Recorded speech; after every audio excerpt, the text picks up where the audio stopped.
Quiero avisarte que en este vídeo solo postularemos una teoría que ha sido elaborada por un grupo de personas, entre los cuales me incluyo. Una teoría que busca unir un universo al otro y de paso corregir un gran error, ya que la identidad de Sans no es Ness, y de hecho, a menos que hayas jugado a los dos primeros títulos de la saga y tras él el hack de Halloween que Toby Fox creó, jamás caerás en la conclusión de que esa teoría es simplemente imposible. Pero comencemos desde el principio. En el mundo de Undertale, poco o nada conocemos de Sans y Papyrus, salvo que un día estos dos hermanos aparecieron de la nada sin saber su origen. Poco podemos saber de ambos, salvo su claro aspecto de una calavera, el gusto de Papyrus por las trampas y el orden en general, y la habilidad de Sans de poder teletransportarse, y algo que muchos obvian, su vagueza. Otra gran característica de Sans es que es consciente de que él es una de las millones de versiones de sí mismo que existen. Apunta esto, es muy importante, es decir, que conoce la existencia de mundos paralelos y por lo tanto sabe que existen otros Sans. Esto hace de Sans precisamente uno de los personajes más intrigantes del juego, si no es el que más. Pero, ¿quién es Sans? ¿No puede ser simplemente Sans y ya está? Sí, claro que puede, pero ¿qué tal si lo vamos descubriendo juntos? Independientemente de que creas que Sans es Ness, el cadáver de algún humano que se llamaba Sans o Carmen Sevilla, la idea de que Sans no pertenece al subsuelo parece ser correcta, ya que de entre todos los personajes es por ejemplo el único que reconoce el sol. De hecho, en este texto dice, nosotros le llamamos Sol. ¿Cómo nosotros? Se supone que nadie más que Frisk debería saber de la existencia del Sol. Se supone que nadie más que Frisk debería saber que se llama Sol. Nadie más lo ha visto antes, ¿no? Como mucho, Undyne y Alphys, que han estado viendo anime todo el puñetero juego. Pero no, nosotros. ¿Quiénes son nosotros en ese plural que dice Sans? Los humanos. Entonces, ¿cómo es que Papyrus no conoce el sol, pero Sans sí? Y podría ser todo esto algo simplemente anecdótico, de no ser porque Sans se tira gran parte del juego dándote indirectas de que él ha intentado volver a casa. Por ejemplo, en la cena en el hotel MTT, Sans se da cuenta de que Frisk quiere volver a casa y le dice, sé cómo te sientes. Otro ejemplo claro lo tienes en la ruta genocida, cuando luchando contra él te dice literalmente que él ya ha intentado volver antes y que se ha rendido, que de todos modos ya no necesita volver a la superficie. Te está diciendo que no necesita volver. ¿Volver? ¿Por qué? Pues porque antes estaba vivo y que ahora no considera ese lugar como su casa, pues ya está muerto. Sans tiene un taller oculto al que puedes acceder después de un montón de investigaciones y diálogos, en el que encontrarás una máquina escondida tras una cortina, unos planos con letras ilegibles y supuestamente un álbum de fotos. Puedes leer que en esta foto está Sans con otra gente. Y bien, todo esto parece indicar que Sans proviene del mundo de Mother y es Ness, ya que ese broche es claramente una medalla Franklin, y ese álbum de fotos es el que recibes al final de Mother 2.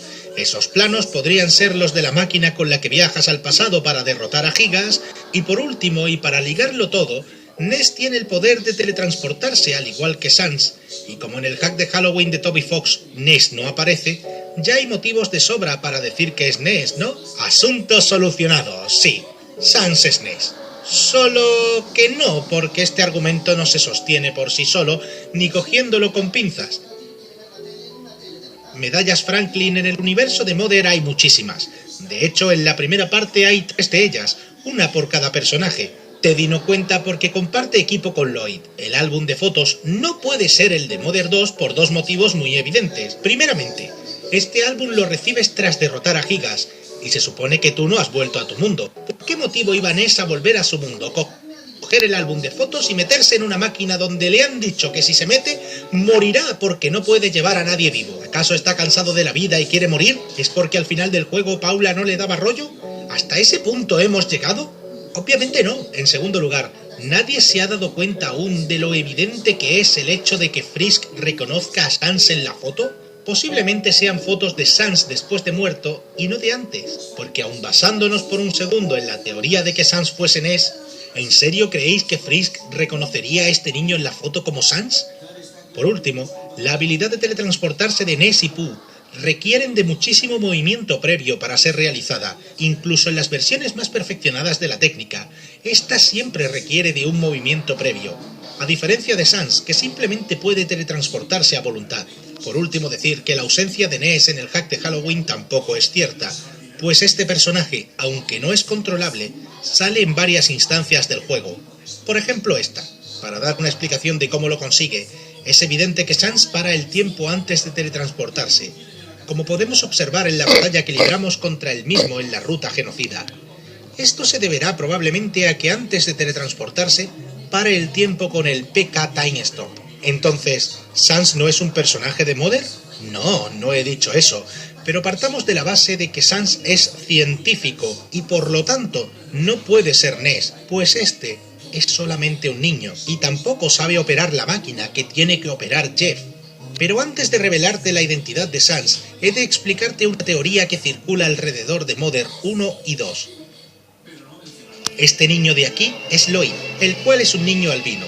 Lo primero que se dice de él es que fue capaz de crear una máquina del tiempo siendo muy joven, privilegio que comparte con el profesor Andonuts, quien hizo más o menos lo mismo. Resumiendo mucho y obviando muchos detalles para evitar hacer un vídeo larguísimo, esta teoría postula bastante bien que son la misma persona, llegando incluso a usar contenedores de basura para esconderse, característica principal no solo de Andonuts y Lloyd, sino también de Jeff, quien es hijo del primero. Partiendo de la base que Andonuts y Lloyd son la misma persona, entonces entenderás lo que viene ahora. Sans no puede ser otro que Andonuts tras los eventos del hack de Halloween. En este hack encarnaremos a Varric, un señor que para ahorrarte molestias te diré directamente que mires su ropa y cuando se te pase el escalofrío pienses en lo cruel que puede llegar a ser el destino. Por si aún no te has dado cuenta, Papyrus lleva todo el juego vestido como Varric. Varric acabará luchando contra Andonuts la primera vez en forma de Amalgamate. ¿Te suena esta palabra? Y la segunda en su forma, digamos, natural. Para más Inri, Andonuts se imagina a los personajes como los 4 protagonistas de la primera entrega, Ninten, Anna, Lloyd y Teddy, lo que significa que en algún momento los conoció, por ejemplo siendo Lloyd de joven, como intentando de algún modo no olvidarse ni quién fue ni quiénes fueron sus amigos. De ahí que Sans no quiera olvidar a esas 3 personas, sus compañeros, y no los niños de Mother 2. Ahora volvamos a Mother. ¿Por qué creéis que Andonuts sabrá que los niños morirán si utilizan la máquina? Es simple, porque él ya la utilizó siendo pequeño y envejeció relativamente rápido. No es que sea un viejo, simplemente envejeció más rápido de lo normal. Pero dejando eso a un lado, ¿por qué Andonuts es el enemigo final? ¿Qué ha hecho Andonuts? Muy sencillo. Al final del Mother 2, Andonuts saca las almas de nuestros cuerpos y las introduce en 4 robots para derrotar a Gigas, ya que su máquina espaciotemporal es incapaz de transportar materia viva, y Andonuts es consciente de eso. El plan es eliminar a Gigas y que los niños, entre los que se encuentra su hijo, vuelvan a casa para luego reintroducir sus almas en sus cuerpos. Pero ocurre que al derrotar a Gigas, se crearon, que sepamos, 2 realidades paralelas, una en la que Gigas nunca nació y otra en la que acababa de ser derrotado. Y para desgracia de Andonuts, en una realidad, su realidad, los chicos nunca volvieron. Él desea estar en la otra. Desea no haberlos matado. Andonuts se siente culpable y evidentemente se vuelve loco por ello, usando un lenguaje muy barrio bajero, como Sans, aunque con bastantes menos palabrotas. Te acabas enfrentando a él, y adivina qué, su Amalgamate es esto, lo que recuerda a una especie de esqueleto. Tras ello, lucharás contra Andonuts con Megalomanía de fondo, música que por cierto también suena contra Sans en Undertale. Que sí, que ya sé que no es la música de Sans, digo que suena al luchar contra él, no que sea el tema de batalla contra Sans. Como curiosidad, y ya partiendo de la base de que Andonuts es Lloyd, él también poseía una medalla Franklin. Si colocamos todas las piezas en el tablero, nos damos cuenta de que empiezan a encajar. Andonuts es un científico que busca volver a la otra realidad con su hijo, dejar de sentirse culpable, y muere y le toca convivir con su hermano, quien acaba vistiendo casualmente como su asesino, para de alguna manera tratar de mantener la cordura. Sabe que ha sido una mala persona, por eso incluso antes de luchar contra ti en la ruta genocida te lo pregunta. ¿Crees que incluso la peor de las personas puede cambiar? Él lo fue. Él, al igual que tú, se sigue considerando un genocida. Y sé que en este punto de la historia habrá quienes me digan: es que Andonuts no puede usar ni sí ni PK.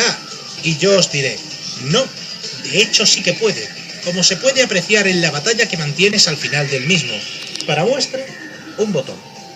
Otro punto a tener en cuenta es que, según la historia de Undertale, los monstruos se fueron a vivir a lo más profundo de las ruinas, y poco a poco fueron saliendo de ellas, quedándose a vivir en los lugares donde se sentían más cómodos. Sans y Papyrus se van a vivir a Snowdin. Este detalle es importante porque casualmente Andonuts se pasa prácticamente toda su vida en Winters, cuyo clima es bastante similar. Por último, y puestos a comparar poses, me gustaría que te fijases en la pose que tiene Lloyd en esta figura. Es la que tiene también en el arte conceptual. ¿No te recuerda a la de Sans? No es que sean parecidas, es que de hecho, tanto Sans como Lloyd están exactamente en la misma pose. Evidentemente, las coincidencias entre Mother y Undertale siguen dándose, pero creo que con esto es más que suficiente por ahora. Pronto